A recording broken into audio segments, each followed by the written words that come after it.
Em nome do Pai, do Filho, do Espírito Santo. Amém. Ave Maria, cheia de graça, o Senhor é convosco. Bendita sois vós entre as mulheres, e bendito é o fruto do vosso ventre, Jesus. Santa Maria, Mãe de Deus, rogai por nós, pecadores, agora e na hora de nossa morte. Amém. São José, rogai por nós. São Felipe Neri, rogai por nós. Nossa Senhora de Fátima, rogai por nós. Em nome do Pai, do Filho, do Espírito Santo. Amém. Bom dia a todos. Estamos aqui no último capítulo, página 181 da biografia de São João Crisóstomo, escrita pelo padre Félix Arrarás. Reinado depois da morte. Mesmo depois da morte do santo, algum tempo teria de transcorrer antes que a sua reabilitação pudesse tornar-se universalmente reconhecida. Hoje, o seu nome, enaltecido pelos séculos, lança límpidos fulgores em todas as direções, mas não era assim naqueles tempos, em que ainda redemoinhava o pó ofuscante das paixões, e o seu nome constituía para muitos uma interrogação, ou pior, um objeto de desprezo. Neste mundo entrevado, não bastam uma vida imaculada ou a mais resplandecente das virtudes para atrair o louvor unânime. Bem deveríamos sabê-lo. Os santos costumam seguir também, neste sentido, as pegadas da santidade encarnada e têm de atravessar as tormentosas latitudes da contradição. Ao lado de outros fins, a providência pretende robustecê-los, assim, contra as sutis e perigosas vertigens da vanglória. Tudo isto aplica-se com mais força aos santos dinâmicos. A palavra aqui está entre aspas, né? Aos homens de ação. Não seria lógico que alguém se lançasse a extirpar a fundo, com o bisturi da palavra, os tumores cancerosos de uma sociedade e só recebesse em troca sorrisos e agrados. Uma pregação desse estilo, retumbando do alto da tribuna de Santa Sofia, não podia deixar de ferir muito amor próprio e suscitar inúmeros rancores. Nesses casos, a oposição forma-se quase por lei física, como uma carga elétrica que produz automaticamente outra, de sinal contrário. Os inimigos de João não se tinham limitado a montar conluios e tramóias contra a sua pessoa e a persegui-lo diretamente. Com hábil e persistente propaganda, tinham semeado por toda parte o juízo malévolo e o receio nas recâmaras imperiais, nos salões das grandes damas, na penumbra das sacristias, no foro, no hipódromo, nas ruas. E por mais que aquela vida estivesse patente diante de todos, transparente como um cristal, e por mais evidente que fosse o seu amor aos pobres, o seu desapego do mundano, a sua simplicidade humilde, essa influência corrosiva não deixou de fazer-se sentir nos fiéis e nas pessoas bem-intencionadas, e até em santos da envergadura de um Agostinho ou um Jerônimo. Na metrópole, era mais fácil esclarecer a questão, pois não faltavam ao judicioso elementos de informação acerca do bispo, se tivesse boa vontade e quisesse saber que atitude tomar. Então veja que coisa extraordinária, né? É essa força, né, contrária que se exerceu em relação ao apostolado de Santo Atanásio, né? E veja como o autor se expressa claramente aqui, né? A respeito dos lugares, né, onde essa má fama foi formada, né, a partir de uma hábil e persistente propaganda, certo? E aonde que semeou-se, né, esse juízo negativo a respeito de Santo Atanásio, né? Nas recâmaras imperiais, nos salões das grandes damas,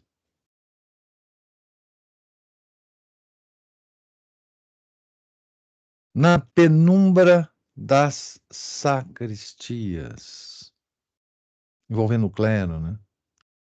No foro, no hipódromo, nas ruas, nas praças, né? No hipódromo, na rua. Então, essa propaganda insidiosa, né? É, nos salões das grandes damas. Esses salões têm história milenar, né? Nós vamos ver esses salões em várias épocas, né? Os salões das damas francesas no século XVIII foi, foram nesses salões, né, que se preparou toda a Revolução Francesa, por exemplo, né? Os salões do século XIX, né, que continuou preparando hereges, né, preparando descontentes. É, e até hoje, esses salões, não mais com as damas, porque as damas já não existem mais, né? Mas até hoje esses salões são importantes para esse tipo de atividade, né? Insensação dos intelectuais, ditos intelectuais, né? É, que degenerados, né? Que ajudaram, né? A degenerar toda a cultura, né? Salões das grandes damas, penumbra das sacristias, né? Foi na penumbra das sacristias que nasceu, desenvolveu e culminou com um sucesso estrondoso o modernismo.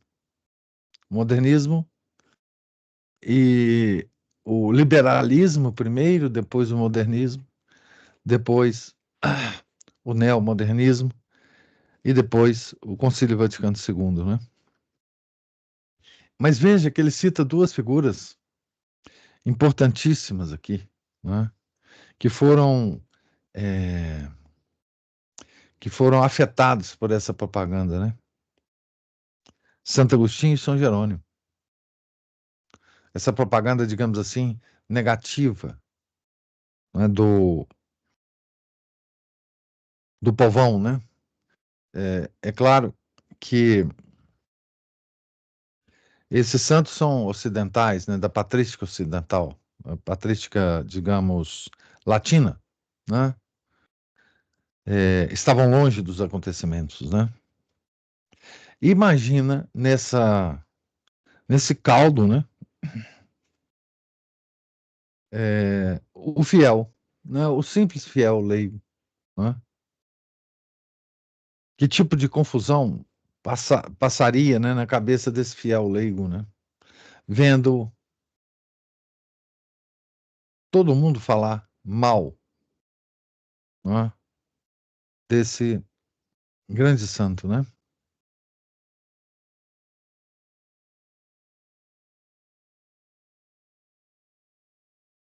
E ele cita aqui as metrópoles, né? Na metrópole era mais fácil esclarecer a questão, pois não faltavam ao judicioso elementos de informação acerca do bispo, se tivesse boa vontade e quisesse saber que atitude tomar.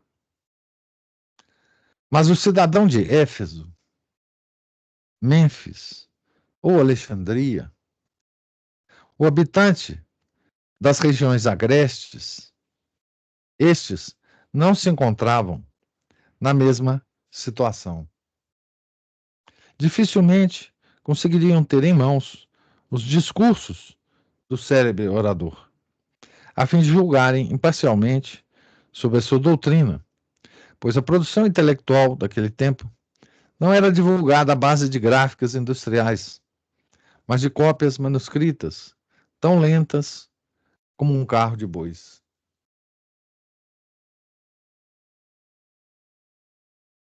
Então, nem todo mundo, ou aliás, poucas pessoas, né, tinham acesso a, a esses escritos, né, que são muitos, de São João Crisóstomo, né? Então, apenas aqueles que tiveram um contato pessoal com eles, eu estou dizendo fiéis, né, normais, poderiam avaliar, né, a personalidade e o apostolado desse santo, né? Explica-se, pois, que a calúnia, como um gás tóxico, misturasse as suas emanações ao próprio ar e que mais mentes não tivessem senão uma imagem torcida e contrafeita de João. Mas essa falsificação não haveria de prevalecer na igreja, uma vez que o pontífice romano, em pessoa, estava interessado em impedi-la e em reabilitar o nome de João. Ele já tinha escrito para o João, né, escrito para o imperador, enfim. A primeira medida que tomou, depois da excomunhão do imperador, foi urgir os bispos do Oriente a reinscrever o nome do santo bispo nos dípticos sagrados, pois muitos deles, influenciados pelo patriarca de Alexandria, o haviam apagado. Que tem uma nota em relação aos dípticos sagrados. Os dípticos eram umas tabuinhas elaboradas com materiais diversos, metais preciosos, marfim, madeira ou papiro, unidas entre si com as capas dobráveis de uma cartela. As faces internas eram cobertas de cera para que sobre elas se pudesse escrever com o estilete ou o punção. No Império, antes da era cristã, era costume enviarem-se dípticos, muitas vezes verdadeiras obras de arte, aos cônsules, questores e outros magistrados por ocasião da sua tomada de posse. O seu uso foi introduzido no culto cristão já nos primeiros séculos e estava generalizado no século IV. Costumavam ler-se do púlpito nas assembleias dominicais. Numa das folhas constava o nome de pessoas vivas e na outra o de alguns mortos ilustres. Então, Negar-se a inscrever o nome de um bispo nos registros sacros e, por maioria de razão, suprimi-lo depois de inscrito, equivalia a uma declaração pública de indignidade. Esta fora a injustiça que a maior parte das igrejas do Oriente cometera contra João, seguindo a pauta traçada pela corte de Bizâncio e obedecendo às instigações de Alexandria. Então, desapareceram com o nome de João, desses dípticos, né? Dessas tabuinhas. Era isso que o Papa não podia tolerar. Em consequência, ordenou severamente que o nome de João voltasse a constar nos dípticos de todas as igrejas do Oriente. Adiantando-se às prováveis resistências, tão ao gosto da psicologia bizantina, intimou os bispos a fazê-lo sob pena de negar-lhes a comunhão com a Sé romana, isto é, o gozo de relações normais e amistosas com o Pai comum dos fiéis. Custou um pouco vencer algumas displicências, mas enfim, chegou o dia em que as letras do nome de João Crisóstomo, reluzindo como estrelas sobre o branco pano de todos os altares, afugentaram com a sua luz as sombras da calúnia, como um radioso amanhecer afugenta as trevas da noite. Depois dessa reabilitação, que poderíamos chamar eclesiástica, faltava ainda a reabilitação social.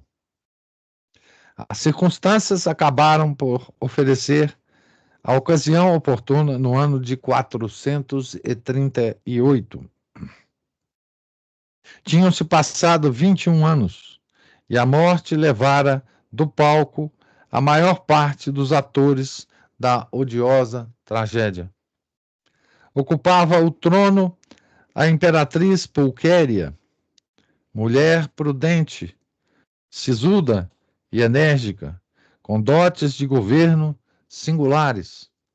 Regia o império em nome de seu irmão Teodósio, de quem era tutora. Flutuava na atmosfera, difuso o remorso, e respirava-se a exigência de um sonoro desagravo. Em Constantinopla, por pressão de Inocêncio, celebrava-se, havia uns 10 anos, uma festa litúrgica em honra de João, o que constituía mais um estímulo para a ansiada reparação. E nesse contexto chegou a hora da verdade. Muito se escreveu sobre a magnificência espetacular com que se fez o traslado dos restos de Napoleão em 1840, trazidos de Santa Helena até aos Invalides, em Paris, e que chegaram subindo o Sena numa barcaça, verdadeiro sarcófago flutuante, por entre a curiosidade de milhões de espectadores sob o puríssimo sol de inverno. O traslado dos restos de João, se prescindirmos da distância dos séculos, pois o tempo tem também as suas leis de perspectiva e os séculos amortecem o brilho de todos os sóis, não deve ter parecido menos imponente aos contemporâneos. Então aqui o autor está comparando, né, dois traslados, né, de Napoleão e o de São João. O anelo popular bizantino tomou forma quando uma comissão de magistrados foi enviada por Teodósio e Pulquéria a Comanos, a fim de recolher os restos mortais de João. Os imperadores doaram para esse propósito uma urna magnífica, na qual se depositaram os ossos do santo. O trajeto de Comanos a Calcedônia foi como o curso de um dos grandes rios do nosso planeta. No começo, fios de água que escorrem de umas penhas. Depois, um modesto arroio. E, por fim, quando desemboca no mar, uma enorme e impetuosa torrente. À medida que o cortejo avançava, ia crescendo a afluência de cristãos e de curiosos, vindo de todas as cidades e regiões do império. Ao chegar à Calcedônia, a urna, carregada nos ombros por um grupo de sacerdotes, parecia flutuar sobre as ondas infinitas de um oceano. A chegada a Constantinopla foi um acontecimento de sonho. Era a noite de 27 de janeiro. E o Bósforo, 27 de janeiro de 438, né? Era a noite de 27 de janeiro e o Bósforo parecia incendiado pelos milhares de luzes acesas em navios e barcas, movimentando-se continuamente e espelhando-se nas águas inquietas. O momento em que a trireme imperial rasgou as sombras e apareceu diante dos espectadores é digno de perpétua memória. Teodósio e Pulquéria montavam guarda junto à urna e uma aclamação que, conforme diziam os antigos, abre aspas, remontava até às estrelas. Encheu o espaço enquanto centenas de milhares de pessoas ajoelhavam junto ao mar. A sombra de João, hierática e bondosa, perfilava-se sobre a proa, como que levantando a mão para abençoar. Uma vez em terra, a urna foi depositada no chão e o imperador aproximou-se dela no meio de um grande silêncio. Beijou-a reverentemente e pronunciou umas palavras, pedindo perdão ao santo pelo seu pai e pela sua mãe, que o tinham perseguido, ofuscados pela ignorância. O povo referendou esse pedido com um clamor redobrado. Então, esse é o imperador, né? Sucessor de Arcádio, né?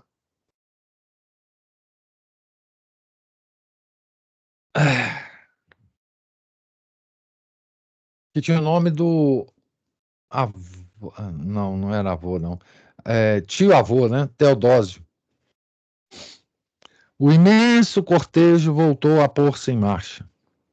A melhor carruagem da corte, envolvida em ricos panos ornamentados de ouro, rodava majestosamente, seguida pelos magistrados da cidade, pelos varões consulares, pelo bispo Próclo, que na juventude fora secretário de João, e fechando a fila e presidindo a cerimônia, pelos imperadores. Entraram na suntuosa igreja chamada dos Apóstolos, a mesma em que João se havia detido para abençoar o povo 35 anos antes, ao voltar do seu primeiro desterro. A coincidência arrebatou a imaginação dos assistentes mais idosos, que se recordavam com lágrimas daquela primeira entrada.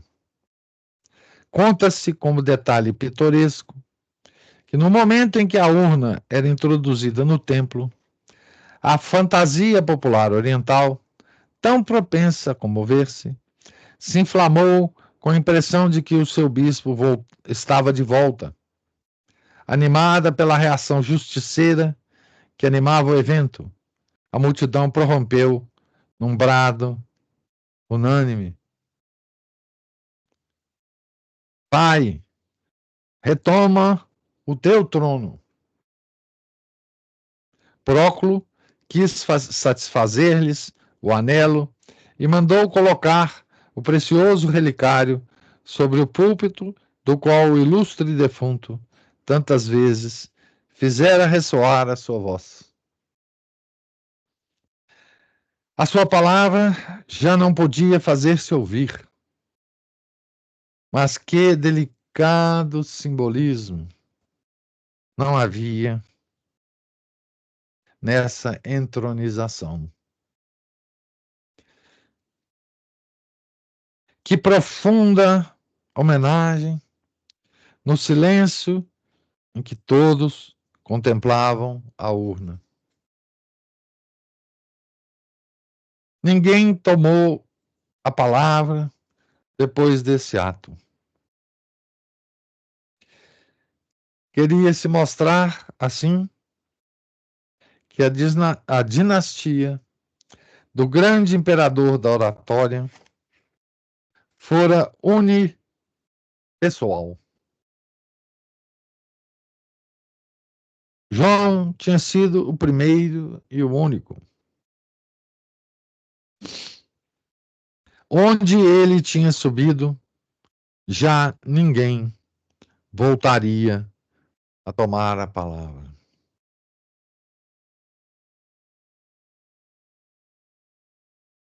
Os restos de João permaneceram na Igreja dos Apóstolos até o século XIII e foram objeto de uma entusiástica devoção popular em todo o Oriente.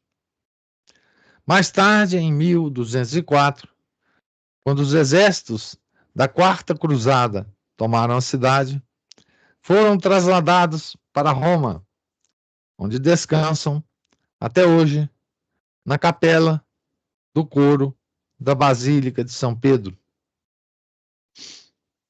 São Pio V declarou doutor da Igreja em 1568, título que a Igreja Oriental já lhe reconhecia desde antes. A sua festa celebra-se na Igreja Romana a 13 de setembro, seu Dies Natalis. Dies Natalis é o dia do nascimento, né? Dia em que nasceu para o céu. O dia da morte dos santos é normalmente considerado no martirológio, né, da igreja, o dia do nascimento, né? Dia em que nasceu para o céu. E no Oriente, nesse mesmo dia, e também a 27 de janeiro, data de seu traslado. Isso acontece também com o São Tomás, né? São Tomás tem 2 dias de comemoração, que é do traslado e da morte, né? Do nascimento, né? O dia do nascimento dele para o céu é 7 de março. O outro, eu não lembro, mas eu acho que é em janeiro, em algum momento de janeiro também, que é o dia do traslado dele para Lyon, né?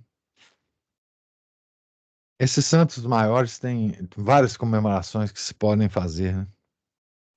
Até os nossos dias, João constitui, assim, um dos mais fortes laços de união entre as duas igrejas, a igreja latina e a igreja grega, né?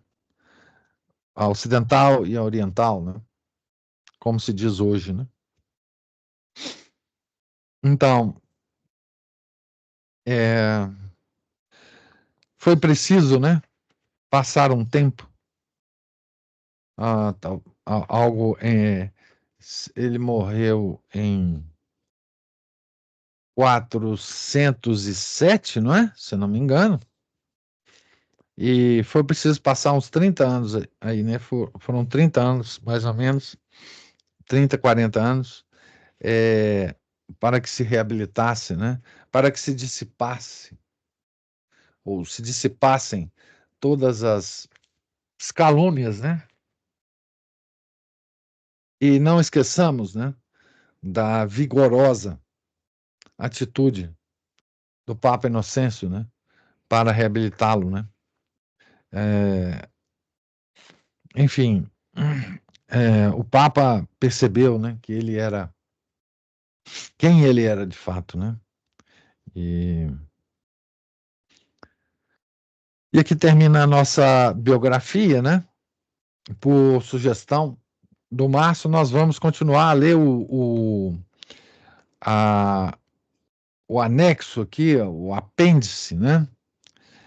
Que se constitui de duas, há duas partes nesse apêndice, né? Uma parte é um estudo sobre os escritos de São João Crisóstomo, feita por Francisco Fausto, e a segunda parte é uma antologia, não é, dos escritos dele. Digamos, são trechos, né, de homilias, principalmente, mas também de cartas que ele escreveu, né, de algumas obras que ele deixou também, tipo o Tratado sobre a Compulsão, enfim, as homilias famosas, né? Homilias sobre o Evangelho de São Mateus, né? Famosas, eu digo porque até Santo Tomás, né, citava essas homilias, né, sobre São Mateus, tem várias partes aqui. Então, a semana que vem nós nos ocuparemos desse apêndice aqui, ainda sentindo, né, o aroma desse santo oriental, né? Certo? Então, eu queria agora ouvir, se houver, alguma observação ou comentário de vocês.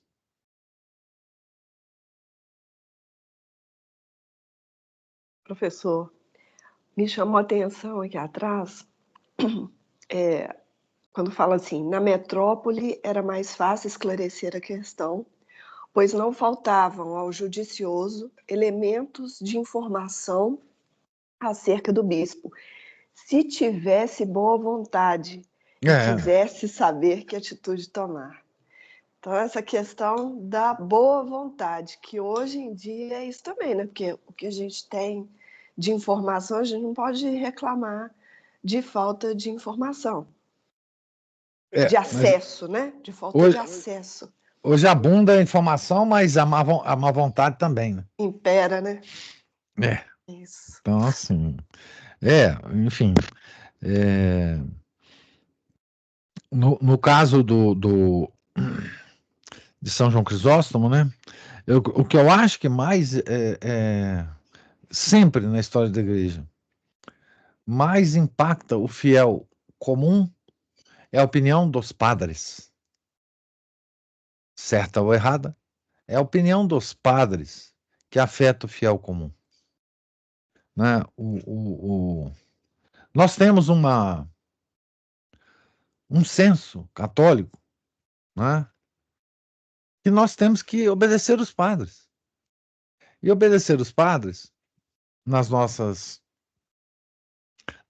confissões, nas nossas direções espirituais, né? E esse obedecer o padre, ele se transforma em aceitar os conselhos e as opiniões dos padres sobre os acontecimentos gerais da igreja. Isso uma coisa muito razoável do fiel católico. Só que quando a gente encontra maus padres hereges, padres canalhas, porque existem, os fiéis vão fazer, vão construir as imagens mentais, as opiniões que eles têm sobre indivíduos dentro da igreja, sobre clérigos, etc., conforme a opinião do padre que assiste esses fiéis, não é isso? Nós sabemos muito bem disso hoje em dia, como os padres influenciam os fiéis, tanto na igreja do modernismo, quanto na igreja tradicional. Né? E nós podemos muito bem entender a situação desses fiéis que, eventualmente, né, se posicionaram contra São João, mal informados, né? É, é só a gente pensar assim, como a gente agiria se nós estivéssemos lá, né? Porque é assim mesmo. Nós não teríamos acesso a esses documentos, poderíamos até ter ouvido as homilias, uma ou outra homilia de São João Crisóstomo, mas colocados com aquela profusão de calúnias que os próprios padres estavam espalhando, como é que o fiel poderia fazer ter uma justa opinião sobre. Mas se o patriarca de Alexandria estava contra ele, se o patriarca de Constantinopla estava contra ele, se os padres que assistiam os fiéis estavam contra ele, se o imperador e a imperatriz estavam contra ele, tá certo? Poxa, é, que poderia, o que poderia é alguém ir aos escritos, analisar os escritos e chegar à conclusão que aquele cara era excepcional. Mas, enfim, dá para entender, né?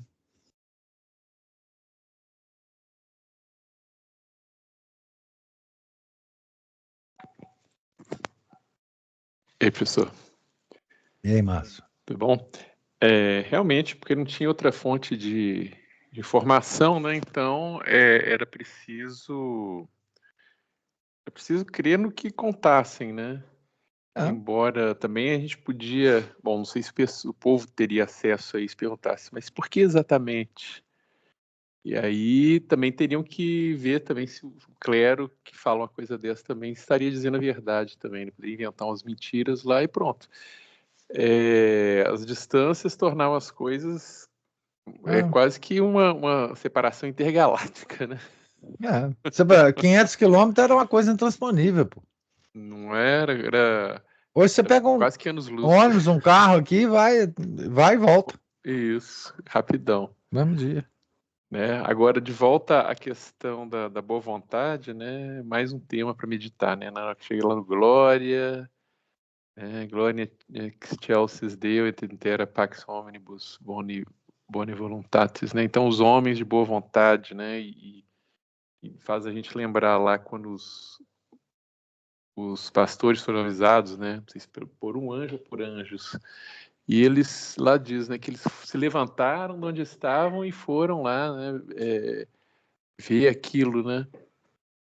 Então, de novo, está aí a boa vontade, ouvindo, né? A vontade, a obediência a Deus, né? A vontade de seguir os conselhos ou as ordens, né? De quem tenha realmente essa autoridade e tudo mais, né? Mas o interessante é que eles foram lá verificar também, né? E não sei se naquela época também que tivesse condições de eles se interrogando um ou outro e que acabarem sabendo da verdade, mas a distância atrapalhava muito. Hoje já dá para fazer isso, né? Hoje tá. Hoje nem precisa, porque as informações estão todas muito... A não ser que você queira conhecer alguém pessoalmente, né? Sim. Mas... Que também dá, né? Também, hoje pode estar na Mongólia que você vai lá. Pega um aviãozinho aí e vai embora. Onde não dá para chegar, né, neste mundo. Bom, mas é isso, né, que a gente tem que ter essa boa vontade também e esse espírito também desses pastores. Vamos levantar e vamos lá verificar isso. Vamos ver, os próprios reis magos também, né? Vamos lá ver, vamos lá conferir E conferindo, e esse V significava 1000 quilômetros a pé, né? A camelo, a não sei mais que, sede, e calor, e frio, salteadores, né? Exatamente. Hoje o pessoal não pega um livro para saber alguma coisa? Nada. Um livro de, sei lá, 100 gramas? É tudo mastigado. Tem que ter esse espírito de olhar. E o logo ali deles era exatamente isso: 1000, 2000 quilômetros de distância, né? Enfim, esses enviados do Papa, né, para conversar com o bispo, sei lá, coitado desses enviados dos papas, velho. Era cavalo, era navio, era a pé, era. Sujeito a naufrágio, sujeito a pirataria, sujeito a serem presos, inclusive, pelo imperador, né? Pelo próprio imperador, como foi o caso daqueles, né? E escaparam porque os outros não. Né? Uns escaparam, outros não, né? Poderiam ter acabado mortos também do mesmo jeito. Né?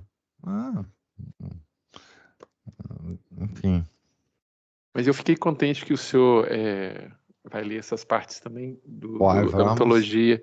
Tem gente que talvez não tenha o livro, né? Seria interessante. Agora, eu tentei achar, se tivesse algum dessas homilias do São João em português, não consegui. Tem em grego antigo, você consegue coitado de mim. Isso é direto. Você consegue no Perseus, né? Naquela biblioteca que tem todos os escritos.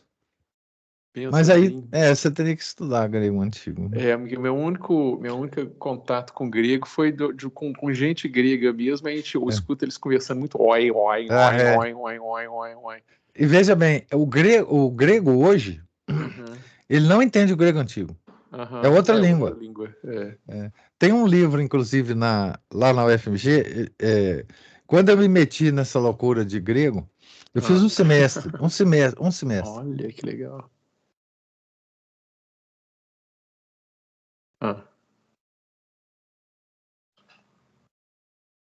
Acho que não estou ouvindo o senhor não, professor. Acho que travou, né?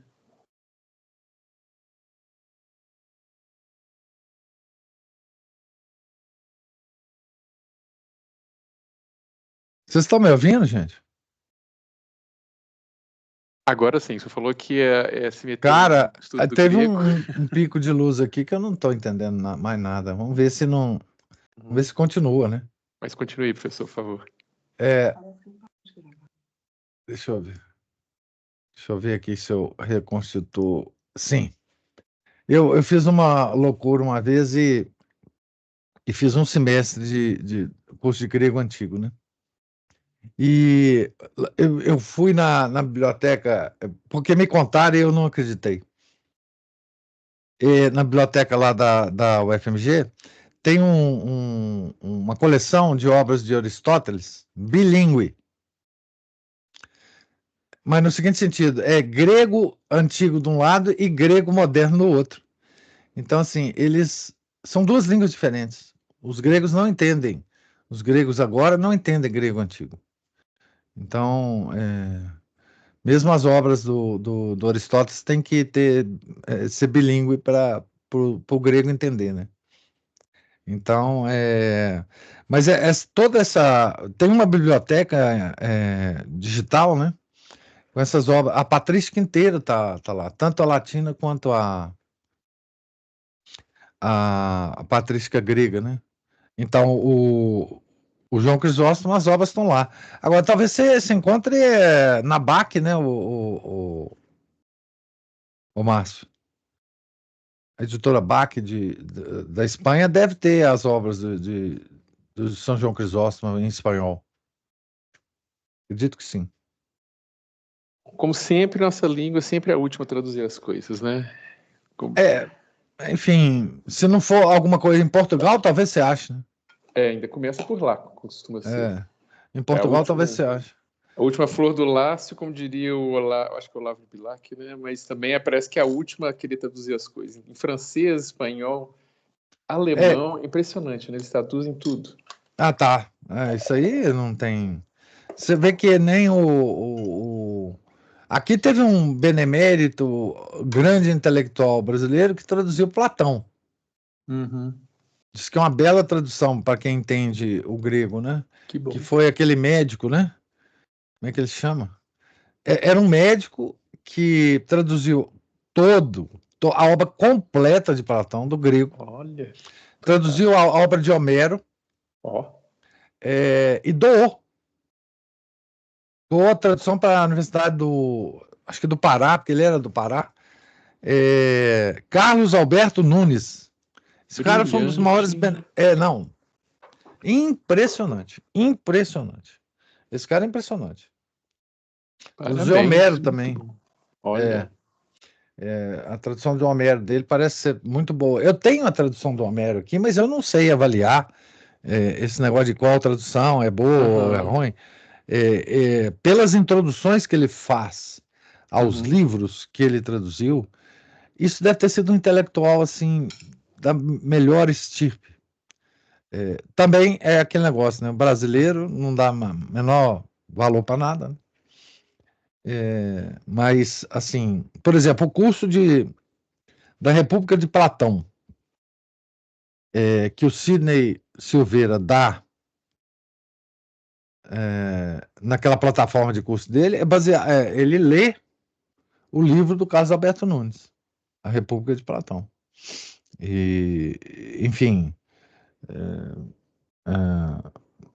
mas assim, Aristóteles não tem a tradução completa dele para o português, parece que tem uma editora em Portugal que está fazendo essa tradução, né? Então, assim, esperar São João Crisóstomo aqui, pode desistir. É a nossa chance. Podemos tentar, talvez. Bom, vocês têm inglês também? Não, isso deve ter espanhol, viu? Eu quase que tenho certeza que deve ter espanhol, porque a BAC, né? A BAC, enquanto ela... Enfim, enquanto a igreja não desceu o abismo, ela era uma editora excepcional, né? Excepcional. Como é que soletra essa BAC, professor? BAC. Biblioteca de Autores Cristianos. Que bacana. Gostei da dica. Muito obrigado. O site dela é muito bom, tem obras antigas lá, enfim. Agora, é a tal coisa, né? Se você der a sorte de achar o livro aqui no Brasil, em alguma livraria, muito que bem. Agora, se você for importar, aí, meu caro, pode preparar o bolso. Porque só o frete, eu não entendo, o frete da Europa é um negócio assim, e só o frete vai... Eu já importei alguns livros lá, quando eu era mais louco do que sou agora. Mas assim, é caríssimo. Agora, às vezes você encontra aqui no Brasil alguma livraria, a Paulus, por exemplo, aquela livraria Paulus ali da Augusto Lima, Augusto Lima não, da Bahia, né? Ela de vez em quando aparece alguma coisa da BAC lá, dando sopa lá. Então, se você conseguir, talvez é por aí.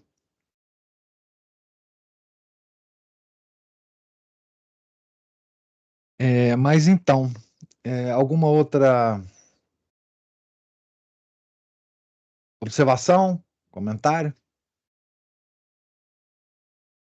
Então, semana que vem nós nos devotaremos ao estudo da obra, né? Do nosso santo. Grande boca de ouro. Certo? Deus lhes pague a presença, a paciência, os comentários, observações. Fiquem todos com Deus. Tenham um santo dia, um santo final de semana. Em nome do Pai, do Filho e do Espírito Santo. Amém. Ave Maria, cheia de graça, o Senhor é convosco. Bendita sois vós entre as mulheres, e bendito é o fruto do vosso ventre, Jesus. Santa Maria, Mãe de Deus, rogai por nós, pecadores, agora e na hora de nossa morte. Amém. São José, rogai por nós. São Felipe Neri, rogai por nós. São João Crisóstomo, rogai por nós. Nossa Senhora de Fátima, rogai por nós. Em nome do Pai, do Filho, do Espírito Santo. Amém.